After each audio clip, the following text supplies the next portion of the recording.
All right. So I think everybody signed in.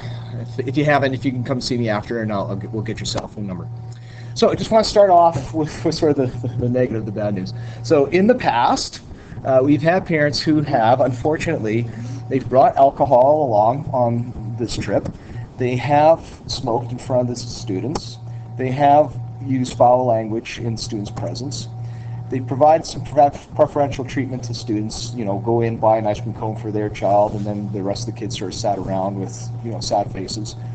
They've come and asked teachers, to get the scoop on these other kids in the classroom. So those are not the kind of parents we're hoping for, and I'm sure we don't have them in this room. I just want to put it out there that that's not what we're hoping for. What we're hoping for, and we know we're going to get, are parents that are willing to look after everybody's needs, that they are on call 24/7, that you treat all students with respect, patience, and kindness, and are positive, optimistic, and can be flexible, because there will be plenty of opportunity to be flexible on this trip, and that you're team players. So I just want to go through basically the beginning of the trip to the end of the trip. And like I said, if you have any questions at all, just feel free to call it out. So when we get on the bus, and by the way, we do have a handout for this. So and basically everything I say is more or less covered in the handout. So don't worry if you sort of miss out on detail. But as we get in the bus, you're just asked to sit near the kids that you're going to be attached to. So everybody's going to be in a group of 4 or 5 students that are going to be your responsibility. And so when I get on the bus, I don't count 30 students. I count 5, 6 adults, and I ask you, do you have your students with you? And I'll be doing that right from the very get-go. Every time we get on, every time we get off, it's basically checking to make sure that you guys all know that where your students are. We ask you to discourage them from using the bathroom. For some of them, it's a big deal. Oh, this is cool. But it's real. If more than one person uses it, it gets kind of foul up by the end of the trip. If you have some G-rated movies, feel free to bring those along, because there are DVD players and monitors there. And we will stop for a break at the Britannia rest stop, which is just before the old Coquihalla toll booth. So that's where we'll stop.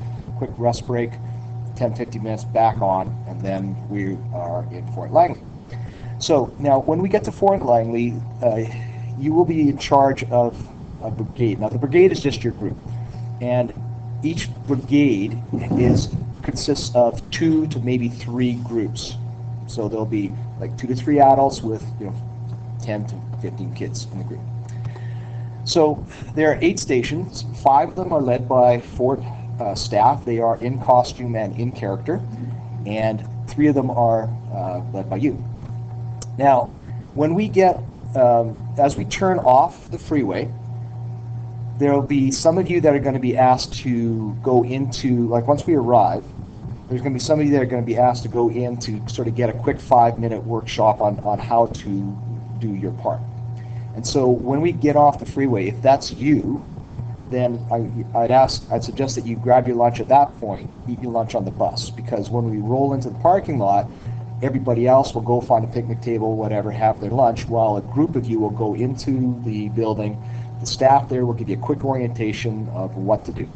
So I've sort of randomly put, so here are the groups, and they're just assigned numbers, and here are the parents to them. But these are the people that I just sort of randomly put in as the people that are going to go into the shop to get trained. So it's Mr. Gamel, Mrs. Gruters, Mrs. Greer, Mrs. Pollen, Mrs. Kazumchuk, and if I butcher your name, I apologize, Mrs. Hogue, Mrs. Dobell, and Mr. Thorson. Okay, so those people they're going to be going into the building, getting a quick in service while everybody else is eating lunch. So hopefully they've eaten their lunch before we get there. Does that all make sense? Right? Okay. All right. What I just said. Okay, and then so the 3 stations that you will be responsible for, there'll be a gold panning station, a servants' quarters tour, and they've added a new traditional game thing. So you get a package that says, do this, read this, don't do that. And it's pretty basic kind of stuff. So we want to be on time, we want to get out there so we can get to Science World. So when we get to Science World, if we manage to time it right, we might be lucky enough to have there might be a presentation at their main theater on the ground floor. If there's nothing happening, then basically you just sort of explore with your kids, and just common sense kind of stuff. Make sure you know where they are. If they have to go to the bathroom, don't leave them there. Like, just sort of be with them, but let them take the lead. And if you start to get some dividing opinions on where we should go, diplomatically sort out. And you guys all know how to do that, I'm sure. Then we're going to meet at 4:50 on the main floor so that we can be on the bus at 5 o'clock. Now, there might be some shopping opportunities there, but if you want to do some souvenir shopping and that sort of thing, that's fine. You just have to gauge the time and make sure that you're back at the meeting area at 10 to 5. Mr. Snen has a question or comment. Well, a comment. In the past, because I've gone on the last 2 trips, there have been some regrets by some groups because they didn't realize how much was at that science center, and they felt they spent a little too much time at the beginning couple things, and there was a whole section with, like, I think dinosaurs or something that they didn't even get a chance to go to, or another group had gone there but didn't realize that there was this huge section with all these cool experimental things that you can do, and they kind of missed out on that. So there's a lot there. I would suggest that, when we get there, we'll see how much time we have and try to really gauge that. And then the other problem we had last year was the gift shop is at the exit. And so, it says out on the bus by 5, meet at 4:50. So people are showing up at the gift shop at just before 4:50, and it's time to go. And they've not had a chance to shop, and they think, oh, I can just quickly get this or that, because there's a lot of really cool gifts in here. And you can't, because then everybody wants to do that, and there's these huge lineups. So I would almost recommend, take your group in, do the little shopping when there's not a bunch of people in there, and then go back. And I don't know, figure out a way to time it, or show up at, like, let's say 4:30 or 4:20, you give yourself more time. If that's something your kids want to do, shop, And you might want to sort of rush. And you might want to rush them through everything, knowing that we can go back to the stuff that's really, really great. Yeah, that's a good idea. Just like a little smorgasbord sampler, see everything, and then go back and hit the ones that they were really keen on. The problem is Science World is like a 6-hour place, and how long are we there? Couple. Yeah. A couple. So you do have to rush. Yeah. All right. So then after Science World, we get it back on the bus, and then we're on the ferry. And so once we are on the ferry and we are given the okay to get off the bus, then the first stop is the cafeteria. Okay. And so what we ask you to do is to be with your kids in the cafeteria, and they are allowed to order whatever. We sort of give a budget of about $15, but there's always kids that order less and always kids that order more. So don't be, just be fine with it. Try to also, be a parent and make sure that it's not all desserts and that sort of thing. Okay. So Mr. Snen will be at the cashier with his personal Visa. And my gift to you guys. Yeah. And that's how it's paid. So just keep a rough eye on it, just sort of some common sense kinds of things. So after supper, just wander around, but once again, always keep your kids with you, of course. And if the weather is okay, then it's okay to be outside. But we were on one crossing when it was really, really windy, which was a blast for the kids. They're doing the whole Titanic thing, but it was, then they started running around, and it got a little bit on the hairy side. So, once again, common sense. The outside is not verboten, but it could be. You just sort of got to really try to keep a rein on them and let them be kids, but let them be safe kids. We got spoken to. Yeah, we got spoken to. The powers that be, because they were leaning at the front, and it wasn't really. Well, and mostly I think that, but it was the running that was happening. Yeah. So they run around a corner, get a blast of wind, and then all of a sudden they pick up to Mach 4, and they're just gone. So, yeah. So then, after the ferry, it's on the bus. The bus, it's about maybe, I don't know, half hour from the ferry terminal to UVic. So once we're at the university, what's going to happen is the teachers will go in to check the group in, and while we're doing that, it's your responsibility to help the kids find their gear. You lasso your kids, keep them with you, and then it does take a little bit for us. We have to get the keys, we have to do some signing and stuff like that. But once we are there, what we'll get you to do is we will go. The girls will be in one dorm building, the guys will be in another dorm building, and once we get there, what we'll do is we'll pass out the keys, and so each kid will have a name tag, and besides the name, we'll include their room number on it. So if you're on floor 2, we'll give I'll give one parent probably. Okay, everybody that's on floor 2, go to this parent, and then you're going to try to help pass out the keys to the kids. Okay. Now the rooms should be locked when we get there. But what we ask you to do is once the kids' rooms are unlocked, then the key comes back to you, because we get charged, I think it's $50 or maybe more for every set of keys that goes missing. So we want the parents to be in charge of the keys. Okay. Now we're the only ones in the building, so we're common sense, but we don't have to be too anal, too worried about people that casual theft or what have you. So in the past, most kids just sort of left their room unlocked when they left the next day, that sort of thing. But the message is you are responsible for the keys. Then at night, of course, it's going to be fairly late, by the way. We'll probably be there 9:30, 10 o'clock. So it really is just time to get ready for bed and go to bed. And so, we're trying to, we'll have you strategically placed so that you're responsible and you're going to help get these kids unwound and in bed.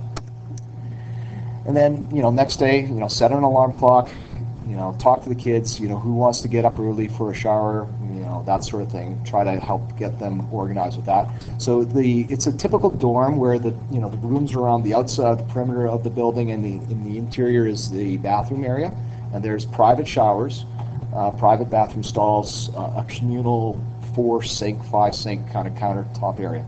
So just try to help your kids time it properly so that they're there for breakfast. Now you will get in the handout, you'll have a schedule which says breakfast is at this time, stuff like that.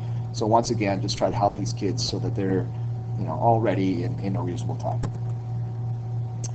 So some of you will be like if you are a mom and you have a son that's going along the trip, then during the day you're going to be attached to a group of boys, but at night you're going to be attached to a group of girls, and vice versa.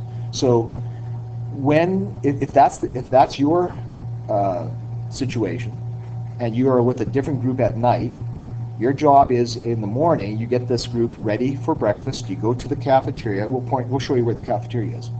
You go to the cafeteria, you get them all ready for breakfast, and then at breakfast time, you make sure that you contact with the other parent who is responsible for that group during the day.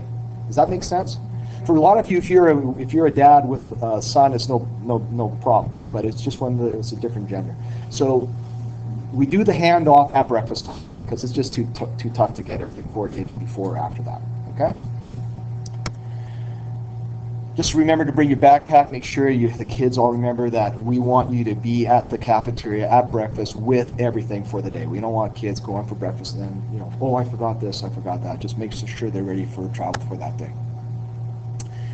Also on their name tag, we're going to also have what they have ordered for that day. And so it's a bag lunch, and we've taken everybody's order. I hope I've got, if you haven't given your child's teacher your lunch order, make sure you do that. Okay, I've got everybody from my class, but just make sure you do that. So anyways, on the kids' name tag, we're going to put down, what it is, ham and cheese or what have you. And so they will bring the lunches out, and they've got them boxed and bagged individually. And so if you could just sort of help make sure that Johnny has whatever lunch he's ordered for the day. Okay? And then at our first year, UVic, if you were there a few years ago, it's just sort of, it was overrun with rabbits, and they were just the highlight of the trip. And kids sort of course, kids would, oh, look, and they would wander off chasing after these things. Now, since then, they've had a cult, and the last couple of years, I haven't really noticed any, but I don't know what the status is, and we don't know how fast they multiply. But anyway, so if there are bunnies there, yes, they're cute, but just make sure that the kids just don't go chasing after them. Rabies shots hurt. Yes, yeah, scare them about that. Rabies shots. All right, so now we're going to talk about the different venues, but these are not necessarily the venues that your group is going to go in that order, but these are the venues that you will see. Okay, so one of them is the museum. So what happens is once you get in, they have a lobby area, and a staff member will come to the group and give them sort of a little chat about the museum, what you should do, what you shouldn't do. So they will provide a big wagon, a lockable wagon that everybody puts their backpacks in, and then that wagon gets locked away as well for security. Now, this museum is huge. If you've never been there, it's a real treat. There's so much to see that you probably will not have enough time to see everything. So it's sort of, once again, let the kids sort of direct you, sort of like you would in Science World, but just keep your eye on the clock and make sure you're back when you need to be back. Now, there is a possible shopping off there, but once again, just know that if you think you're going to need 15 minutes to shop and everybody wants to shop, then you just need to be timing it properly for that. And there's glass in that shop. Be careful. Yeah, there's some more expensive things there. Yeah. Okay, so legislature, and so this is so the museum was sort of, it'll start off as one big happy class, but then typically it starts to, spread out. But in the legislature, it is one big happy class. There is no spreading out. Okay, this is from last year. Don't worry about it. Yeah, for this year, before we had to get a form signed, we don't have to do that this year. And we just remind them that it is a working building. The tour guide will remind the kids about this as well, but it is a working building most of the time. So just, common sense kinds of stuff, good, excellent behavior. Bug Zoo. So after Bug Zoo and legislature is one station. So we are at the legislature for about half hour-ish, and then we walk about 10-15 minutes to Bug Zoo. Okay? So at Bug Zoo, we're once again going to be there as a whole class. It's a fairly small area. They usually split the class into two groups, and then they sort of walk them around, and they show them the different bugs, they let them handle them, and they do all sorts of stuff. And this usually is a highlight for most kids. As we walk there, just a reminder, it is an urban area. We will walk down the boardwalk to get away from traffic, and then we'll come back up to street level. But we just have to be really careful. It's a busy area. And once again, beware of time, but the teacher will be helping you with that. All right, another station is just a bus tour, and so you'll be on the bus as a whole group, and if there is a stop, point of interest, if you can just sort of help the kids to settle down and listen. And we will be stopping off at the petting zoo there, which is also a huge highlight for the kids, and lots of photo opportunities there. And then after the petting zoo, we'll go for a little walk to a little well-known ice cream treat place, and so we'll be treating the kids to some ice cream, and that's all sort of included in the cost. I don't know if all the groups did, maybe some had more time than others, but I remember the group we were at, there's also a little hike you can take from that petting zoo, and you can go down and they can see the water, the oceans, and kelp and stuff like that. We did that with our group, but I don't know if the other groups did that. Yeah, we didn't do that. I know that you guys went there and you thought it was great. Maybe we'll put our heads together and try to figure out a way to get people there. I think maybe some might have had a little more time or something. Yeah. For various reasons, right? Yeah. I know there's some highlight for some. Yeah. So after those venues, we will be going to the IMAX. And so, in IMAX, just, sit with your group, make sure that they're with you when you get in and when you leave. And if they missed a shopping opportunity so IMAX is in the same building as the museum, so if they missed a shopping opportunity there might be a chance for them to do some shopping at IMAX. Now, we'll be going to have supper at Don Me's in Chinatown. And so we do ask that you sit with your group. We don't want to have all the parents huddled at one table and the kids everywhere else. So you're going to sit with your group. And, just the obvious things like table manners and that sort of thing. And you may get some kids that this is the first time that they're going to be experiencing Chinese food. So just play it as positive as you can. Hey, it's a chance for you to try something new. And, yeah. Then after we have our supper, we're going to be going for a walk in Chinatown. and there'll be 3 tours. They're walking tours, or guided walking tours, and the guys are great. They have these little PA systems so that they're well heard, stop at different interesting venues in Chinatown. But please make sure you realize, like we all realize, it's an urban environment. So try to pay more attention to the kids than the person giving the talk, because they are very engaging. And once again, obviously keep an eye on your kids, and try to help them understand and to be culturally sensitive, because they might see some things in storefronts that are totally foreign to them. They're totally foreign to them, and just try to help them be sensitive, that sort of thing. Every year I've had a couple kids, afterwards when I say, so what was your favorite part? They say the Chinatown walking tour. I wouldn't have ever picked that, but some of them just love that, because they have good stories. Yeah, they're very good. So then on Friday, basically, get ready, get packed, make sure, go have a walk through the rooms kind of thing before you bring your group down for breakfast. And then return the keys to myself or Mrs. Connor. And, we'll come around, we'll collect them, but we got to make sure we don't lose any of the keys. We'll have lunch in Hope. There's a nice little park there with a bandstand. If it's raining, a nice covered area. There's a playground, public washrooms. So, once again, make sure that if the kids are going to go on the playground, make sure that they're supervised. If they're going to go in the bathroom, same thing. And once we're all back in, sometime the following week, we're going to try to have a wrap-up party. And so you'll see me being very antisocial at the front of the bus on my laptop trying to edit. So what I want is, I take everybody's pictures, everybody's video, and I try to put it all together. So I'm not being antisocial, even though I am being antisocial. So I'm just explaining myself when I'm being antisocial. And that's about it. So are there any questions? I just had another comment.